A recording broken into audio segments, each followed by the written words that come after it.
नमस्कार। आज सुनिए R.K. नारायण द्वारा लिखी गई कहानी लीला का दोस्त। यह कहानी एक लोकप्रिय लघु कथा संग्रह द मालगुडी डेज से ली गई है। तो चलिए सुनते हैं आज की कहानी। सिद्धा उस समय गेट के पास मंडरा रहा था जब श्री शिव शंकर अपने घर के सामने बरामदे में खड़े होकर नौकरों की समस्या पर विचार कर रहे थे। साहब, क्या आपको नौकर चाहिए? सिद्धा ने पूछा। अंदर आइए, श्री शिव शंकर ने कहा। जैसे ही सिद्धा गेट खोलकर अंदर आया, श्री शिव शंकर ने उसे गौर से देखा। उसे मन ही मन कहा, कोई बदमाश तो नहीं लग रहा। खैर, आदमी तो साफ सुथरा लग रहा है। इससे पहले अब कहाँ थी? उसने पूछा। सिद्धा ने कहा, वहां एक बंगले में, और कहीं अस्पष्ट संकेत दिया, डॉक्टर के घर में। इसका नाम क्या है? मुझे नहीं पता मालिक, सिद्धा ने कहा। वह बाजार के पास रहता है। उन्होंने तुम्हें क्यों भेज दिया? वे शहर छोड़कर चले गए मालिक, सिद्धा ने सामान्य उत्तर देते हुए कहा। श्री शिव शंकर अपना मन नहीं बना पा रहे थे। उन्होंने अपनी पत्नी को फोन किया। उन्होंने सिद्धा की ओर देखा और कहा, वह मुझे हमारे बाकी साथियों से बुरा नहीं लगता। उनकी 5 साल की बेटी लीला बाहर आई। सिद्धा ने देखा और खुशी से चिल्लाई, हे पिता। उन्होंने कहा, मुझे यह पसंद है, इसे दूर मत भेजिए। हम इसे अपने घर में ही रखेंगे। और बस यही बात तय हो गई। सिद्धा को 2 वक्त का खाना और 4 रुपए प्रति माह दिए गए जाते थे, जिसके बदले में वह कपड़े धोता, बगीचे की देखभाल करता, काम काज निपटाता था, लकड़ी काटता और लीला की देखभाल करता। सिद्धा आओ और खेलो, लीला चिल्लाती और सिद्धा को अपना सारा काम छोड़कर उसके पास दौड़ना पड़ता, क्योंकि यह सामने के बगीचे में हाथ में एक लाल गेंदा लिए खड़ी थी। उसकी संगति उसे बेहद खुश करती। उसे गेंद अपनी ओर फेंकी और उसे अपने पास फेंक दिया, और फिर उसने कहा, अब गेंद को आसमान में फेंक दो। सिद्धा ने गेंद पकड़ लिया और एक पल के लिए अपनी आंखें बंद की और गेंद को ऊपर फेंक दिया। जब गेंद फिर से नीचे आई तो उसने कहा, अब यह चांद को छूकर आ गई है। तुम यहाँ चांद को थोड़ा सा हिस्सा चिपका हुआ हो, देख रही हो? लीला ने चांद के निशान के लिए गेंद की ओर देखा और कहा, मुझे तो नहीं दिखाई दे रहा है। तुम्हें बहुत जल्दी करना होगा, सिद्धा ने कहा, क्योंकि यह वाष्पित हो गया है और वापस चांद में चला जाएगा। अब जल्दी करो। उसे गेंद को अपनी उंगलियों में कसकर ढक दिया और थोड़ी सी जगह से झांकने लगा। हाँ, लीला बोली, मैं चांद देख रही हूँ, लेकिन क्या चांद बहुत गीला है? निश्चित रूप से यह है, सिद्धा ने कहा। आसमान में क्या है सिद्धा? भगवान, उसने कहा। अगर हम छत पर खड़े होकर अपनी बाहें फैलाएं, तो क्या हम आसमान छू सकते हैं? अगर हम यहाँ छत पर खड़े हो तो नहीं, उन्होंने कहा। लेकिन अगर आप नारियल के पेड़ पर खड़े हो तो आसमान जरूर छू सकते हैं। क्या तुमने यह कर लिया? लीला ने पूछा। हाँ, कई बार, सिद्धा ने कहा। जब भी बड़ा चांद होता है, मैं नारियल के पेड़ पर चढ़ जाता हूँ और उसे छू लेता हूँ। क्या चांद तुम्हें जानता है? हाँ हाँ, बहुत अच्छा। अब मेरे साथ आओ, मैं तुम्हें कुछ अच्छा दिखाऊंगा। वे गुलाब के पौधे के पास खड़े थे। उसे इशारे करते हुए कहा, तुम्हें वहां चांद दिख रहा है ना? हाँ हाँ, अब मेरे साथ आओ, उसने कहा और उसे पिछवाड़े ले गया। एक कुएं के पास रुका और ऊपर की ओर इशारा किया। चांद भी वहीं था। लीला ने ताली बजाई और आश्चर्य से चिल्लाई, चांद यहाँ! वह वहां था। कैसे? मैंने इसे हमारे पीछे आने को कहा है। लीला दौड़ कर आई और अपनी माँ से कहा, सिद्धा चांद को जानता है। शाम ढलते ही वह उसे अंदर ले गया और उसने उसके लिए एक क्लास लगाई। उसके पास कैटलॉग्स, सचित्र किताबें और पेंसिल की ढेरी से भरा हुआ एक बक्सा था। सिद्धा की शिक्षा बनकर उसे बहुत खुशी होती थी। उसने उसे जमीन पर उंगलियों के बीच पेंसिल और सबके सामने एक कैटलॉग रखकर बैठने को कहा। उसने एक पेंसिल और एक कैटलॉग लिया और आदेश दिया, अब लिखो। और उसे कैटलॉग के पन्नों पर जो कुछ भी लिखा था उसे कॉपी पर लिखने की कोशिश की। वह वर्णमाला के 2-3 अक्षर जानती थी और एक तरह की बिल्ली और कौवा बना सकती थी, लेकिन सिद्धा इनमें से किसी भी नकल नहीं कर सकता था। उसे उसके प्रयास को परखते हुए कहा, क्या मैंने कौवा ऐसे ही बनाया था? क्या मैंने बी भी ऐसे ही बनाया था? उसे उस पर दया आ गई और उसने उसे सिखाने की अपनी कोशिशें दुगनी कर दी। लेकिन वह भला आदमी चांद को नियंत्रित करने में माहिर होने के बावजूद पेंसिल चलाने में बिल्कुल असमर्थ था। नतीजन ऐसा लग रहा था कि जैसे लीला उसे अपनी सीट पर तब तक जकड़े रखेगी जब तक उसकी शक्ति अकड़ती कलाई न टूट जाए। वह यह कहकर राहत ढूंढता, मुझे लगता है तुम्हारी माँ तुम्हें खाने के लिए बुला रही है। लीला पेंसिल गिरा देती और कमरे से बाहर भाग जाती और स्कूल का समय भी खत्म हो जाता।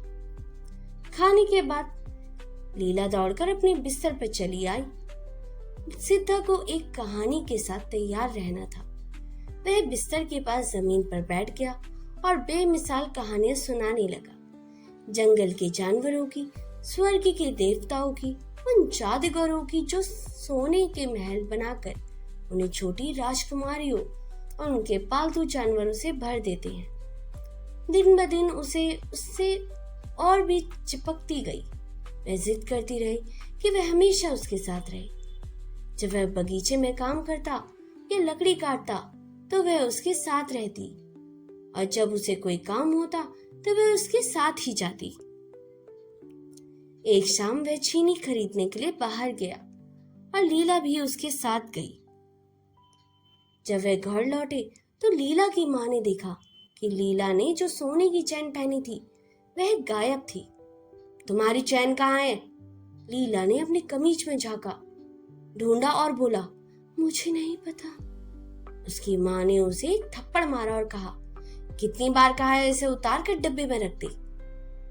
सिद्धा, सिद्धा, वह एक क्षण बाद चिल्लाई।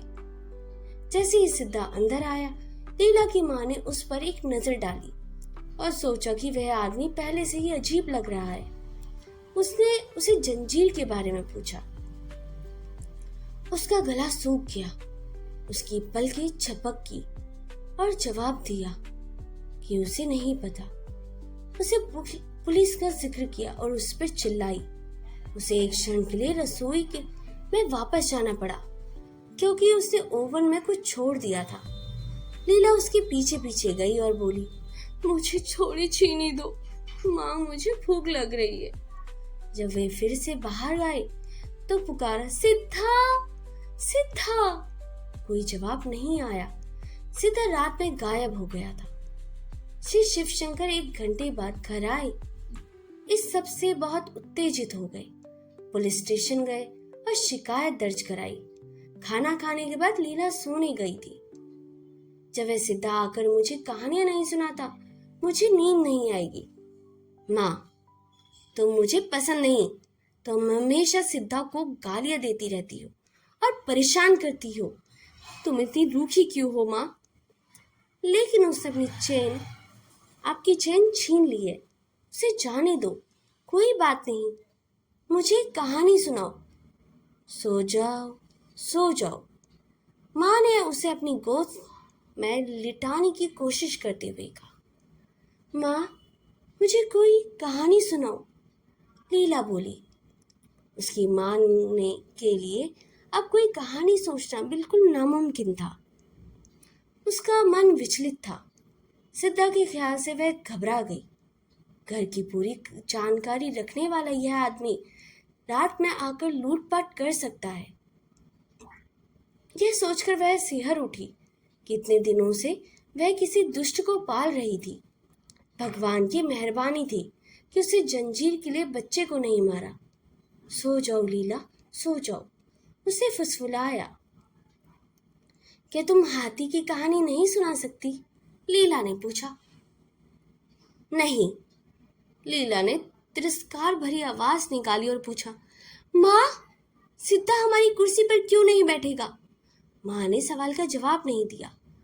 लीला ने एक क्षण बाद कहा, सिद्धा चला गया क्योंकि उसे घर के अंदर सोने की इजाजत नहीं है। जैसे हम करते हैं उसे हमेशा घर के बाहर ही क्यों सुलाया जाए माँ? मुझे लगता है कि वह हमसे नाराज है माँ। जब तक शिव शंकर लौटा, लीला सो चुकी थी। उससे कहा, उस आदमी से उलझकर हमने कितना बड़ा जोखिम उठाया। लगता है वह कोई पुराना अपराधी है। बच्चों के गहने चुराने की जुर्म में वह आधा दर्जन बार जेल जा चुका है। मैंने जो हुलिया बताया इंस्पेक्टर उसे पल भर में पहचान गया। वह अब कहाँ है? पत्नी ने पूछा। पुलिस को उसे ठिकाने पता है। वे उसे बहुत जल्द ढूंढ उठा लेंगे। चिंता मत करो। इंस्पेक्टर इस बात पर बहुत नाराज था कि मैंने उसे नौकरी पर रखने से पहले उसकी सलाह नहीं ली। 4 दिन बाद जब पिताजी दफ्तर से घर आ रहे थे, एक पुलिस इंस्पेक्टर और एक सिपाही सिद्धा को लेकर अंदर आ गए। सिद्धा सिर झुकाए खड़ा था। लीला बहुत खुश हुई। सिद्धा, सिद्धा, वह चिल्लाई और दौड़कर सीढ़ियों से नीचे उतरी। इंस्पेक्टर ने उसे रोकते हुए कहा, उसके पास मत आओ। क्यों नहीं? वह चोर है। उसे आपकी सोने की चैन छीन ली है। उसे जाने दो, मैं एक नई जंजीर ले लूंगी, लीला ने कहा और सब हंस पड़े। फिर शिव शंकर ने सिद्धा से बात की और फिर उसकी पत्नी ने विश्वासघात के बारे में कुछ शब्द कहे। फिर उन्होंने उससे पूछा, उसे जंजीर कहाँ रखी है? मैंने इसे नहीं लिया, सिद्धा ने कमजोर स्वर में जमीन की ओर देखते हुए कहा। तुम हमें बिना बताए भाग क्यों गई? लीला की मां ने पूछा। कोई जवाब नहीं मिला। लीला का चेहरा लाल हो गया। अरे पुलिस वालों, उसे छोड़ दो, मैं उसके साथ खेलना चाहती हूँ। मेरे प्यारे बच्चे, पुलिस इंस्पेक्टर ने कहा, वह एक चोर है, रहने दो उसे, लीला ने घमंड से कहा। तुम कितने शैतान होंगे कि इतने मासूम से बच्चे को कोई चीज चुरा रहे हो, इंस्पेक्टर ने कहा। अभी भी देर नहीं हुआ है, उसे वापस कर दो, मैं तुम्हें जाने दूंगा। बरशते तुम वादा करो कि ऐसा दोबारा नहीं करोगे। लीला के माता पिता भी इस अपील में शामिल हो गए। लीला को इस पूरे मामले की से घृणा हुई और उसने कहा, उसे छोड़ दो, उसे चैन नहीं ली है। तुम बिल्कुल भी विश्वसनीय सरकारी गवाह नहीं हो। मेरी बच्ची, इंस्पेक्टर ने मजाकिया लहजे में कहा। नहीं, उसने नहीं लिया है, लीला चिल्लाई। उसके पिता ने कहा, बेटी, अगर तुम ठीक से व्यवहार नहीं करोगी तो मैं तुम पर क्रोधित हो जाऊंगा। आधे घंटे बाद इंस्पेक्टर ने कांस्टेबल से कहा, इसे थाने ले चलो। मुझे लगता है आज रात मुझे इसके साथ बैठना होगा। कांस्टेबल ने सिद्धा का हाथ पकड़ा और जाने के लिए मुड़ा। लीला उसके पीछे दौड़ी और चिल्लाई, इसे मत ले जाओ, इसे यहीं छोड़ दो, इसे यहीं छोड़ दो। वह सिद्धा के हाथ से लिपट गई। सिद्धा उसे चुपचाप देखता रहा, मानो कोई जानवर हो। श्री शिवशंकर लीला को वापस घर के अंदर ले गए। लीला की आंखों में आंसू थे।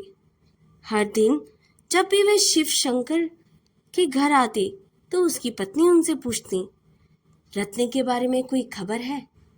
और उनकी बेटी पूछती, सिद्धा कहाँ है?